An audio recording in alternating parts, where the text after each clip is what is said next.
ये आकाशवाणी रायपुर है। प्रादेशिक समाचार बुलेटिन के साथ मैं निशा नैयर।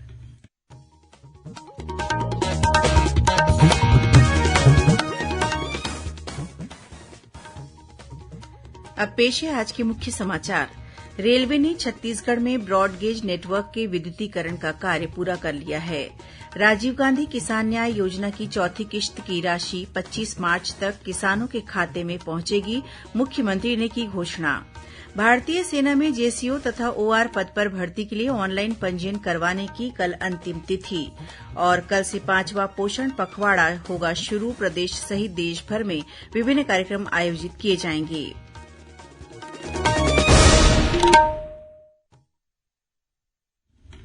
अब समाचार विस्तार से। रेलवे ने छत्तीसगढ़ में ब्रॉडगेज नेटवर्क के विद्युतीकरण का कार्य पूरा कर लिया है। 1170 किलोमीटर लाइन के विद्युतीकरण से इलेक्ट्रिक इंजन के संचालन और रखरखाव की लागत कम होगी, परिवहन पर्यावरण के अनुकूल होगा और आयातित कच्चे तेल पर निर्भरता कम होगी। रेल मंत्रालय ने कहा है कि खनिजों, कृषि उत्पादों और अन्य सामानों को छत्तीसगढ़ से देश के अन्य हिस्सों में भेजने में रेल नेटवर्क की भूमिका महत्वपूर्ण है।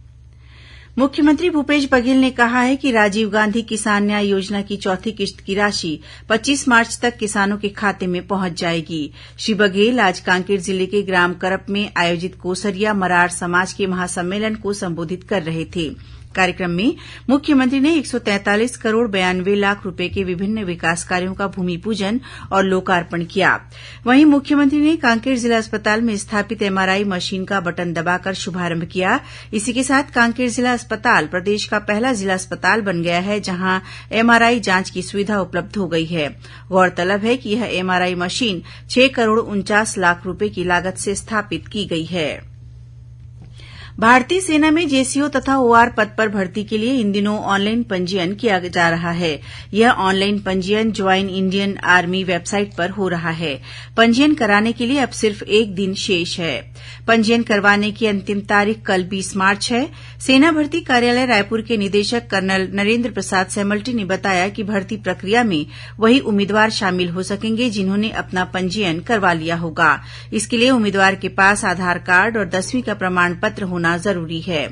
सेना भर्ती कार्यालय ने सभी इच्छुक उम्मीदवारों को आगाह किया है कि यह भर्ती प्रक्रिया पूरी तरह से निष्पक्ष है और इसमें किसी भी तरह का बाहरी हस्तक्षेप संभव नहीं है, इसीलिए वे किसी भी दलाल के चंगुल में न फंसें।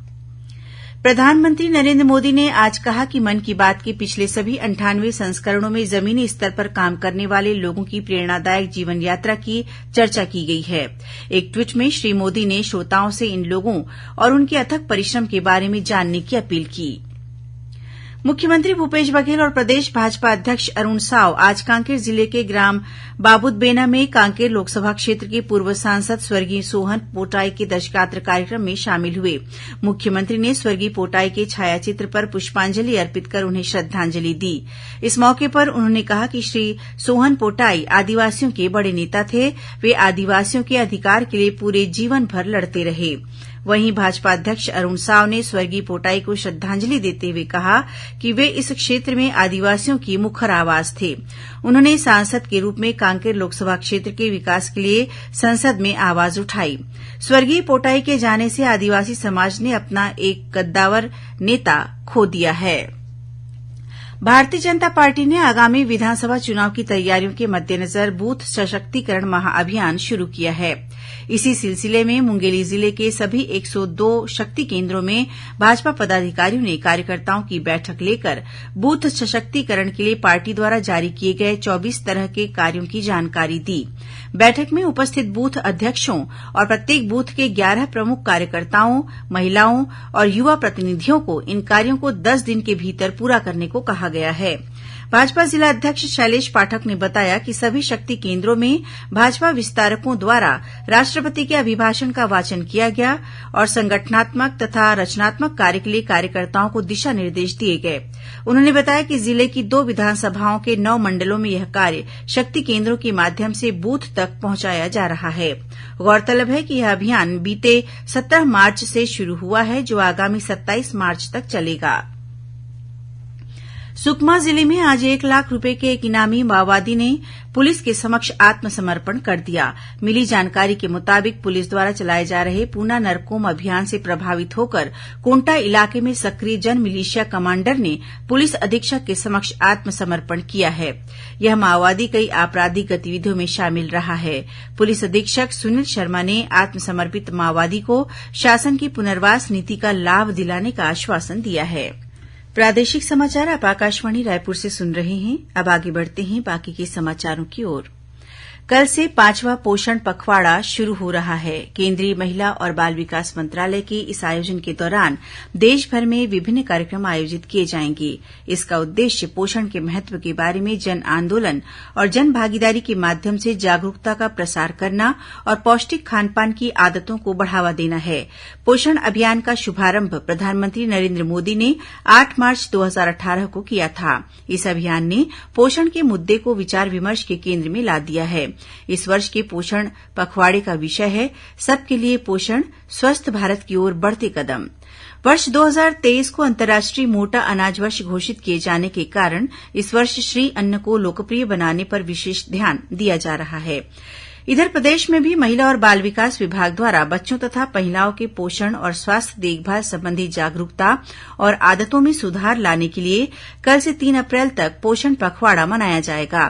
इस दौरान जागरूकता रथ द्वारा प्रमुख पंचायतों और हाट बाजारों में महिलाओं तथा बच्चों की पोषण, स्वास्थ्य और देखभाल संबंधी उचित आदतों के विकास तथा सुधार के संबंध में वीडियो क्लिप का प्रदर्शन कर लोगों को जागरूक किया जाएगा। पोषण पखवाड़ा के दौरान मिलेट्स के लाभ बताकर इसके उपयोग के लिए लोगों को प्रेरित किया जाएगा। प्रदेश में पिछले 24 घंटों के दौरान हुई अलग अलग सड़क दुर्घटनाओं में 4 लोगों की मौत हो गई। वहीं 12 अन्य लोग घायल हो गए हैं, जिन्हें अस्पतालों में भर्ती कराया गया है। मिली जानकारी के मुताबिक सक्ती जिले के डोंगिया गांव के पास हाईवा ने मोटरसाइकिल को पीछे से टक्कर मार दी। इस हादसे में बाइक सवार 2 लोगों की मौके पर ही मौत हो गई। वहीं एक अन्य व्यक्ति घायल हो गया है। पुलिस ने आरोपी ड्राइवर को गिरफ्तार कर लिया है। वहीं जांजगीर चांपा जिले के ग्राम धाराशिव में 4 पहिया वाहन ने एक बच्चे को अपनी चपेट में ले लिया। घायल बच्चे को जिला अस्पताल ले जाया गया, जहां डॉक्टरों ने बच्चे को मृत घोषित कर दिया। इसी जिले के ग्राम सत्तीगुड़ी में एक टैंकर ने मोटरसाइकिल को टक्कर मार दी। इस घटना में मोटरसाइकिल सवार एक महिला की मौके पर ही मौत हो गई। वहीं 2 अन्य लोग गंभीर रूप से घायल हो गए हैं। उधर राजिम रायपुर मार्ग पर आरंग के पास एक यात्री बस और टैंकर के बीच आमने सामने की भिड़ंत हो गई। इस हादसे में बस सवार 9 यात्री घायल हो गए हैं, जिन्हें अस्पताल में भर्ती कराया गया है। और अब पेश है मौसम का हाल। प्रदेश में आज भी कई जगहों पर तेज हवाओं के साथ बारिश और ओलावृष्टि होने की खबर है। कबीरधाम जिले के चिल्फी घाटी में तेज बारिश के साथ ओले भी गिरे हैं। वहीं बस्तर संभाग के जगदलपुर और सुकमा में सुबह तेज हवाओं के साथ बारिश हुई। इसके कारण तापमान में गिरावट दर्ज की गई है। मौसम विभाग के मुताबिक चक्री चक्रवाती के असर से बदली बारिश की स्थिति बनी है। आगामी 24 घंटों के दौरान प्रदेश के कई स्थानों पर हल्की से मध्यम वर्षा होने तथा 1-2 स्थानों पर गरज चमक के साथ अंधड़ चलने और ओलावृष्टि होने की संभावना है। और अब कुछ खबरें संक्षेप में।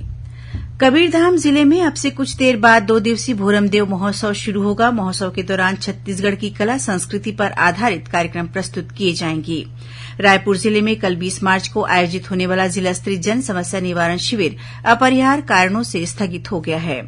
जिला रोजगार और स्वरोजगार मार्गदर्शन केंद्र रायपुर द्वारा 21 मार्च को पुराना पुलिस मुख्यालय परिसर में सुबह 11 बजे से शिक्षित बेरोजगारों के लिए प्लेसमेंट कैंप का आयोजन किया जाएगा। इंदिरा गांधी राष्ट्रीय मुक्त विश्वविद्यालय इग्नू में स्नातक और स्नातकोत्तर पाठ्यक्रम में प्रवेश के लिए ऑनलाइन पंजीयन की प्रक्रिया जारी है। कल 20 मार्च को इसकी अंतिम तिथि है। जांजगीर चांपा जिले में अधिक ब्याज का झांसा देकर 11 लाख रुपए से अधिक की ठगी करने वाले 3 आरोपियों को पुलिस ने रायपुर से गिरफ्तार किया है। जिले के ग्राम केरा के ग्रामीणों ने पुलिस अधीक्षक से इसकी शिकायत की थी। गरियाबंद जिले में पांडुका वन परिक्षेत्र के जरगांव में एक तेंदुए की संदिग्ध अवस्था में लाश मिली है। ग्रामीणों की सूचना पर वन विभाग ने तेंदुए का पोस्टमार्टम कराकर जांच शुरू कर दी है। और राजनांदगांव जिले के चिखली में बिना ब्याज के लोन दिलाने के नाम पर 7 लाख रुपए की ठगी का मामला सामने आया है। पुलिस ने 3 आरोपियों के खिलाफ मामला दर्ज कर जांच शुरू कर दी है। अंत में मुख्य समाचार एक बार फिर। रेलवे ने छत्तीसगढ़ में ब्रॉडगेज नेटवर्क के विद्युतीकरण का कार्य पूरा कर लिया है।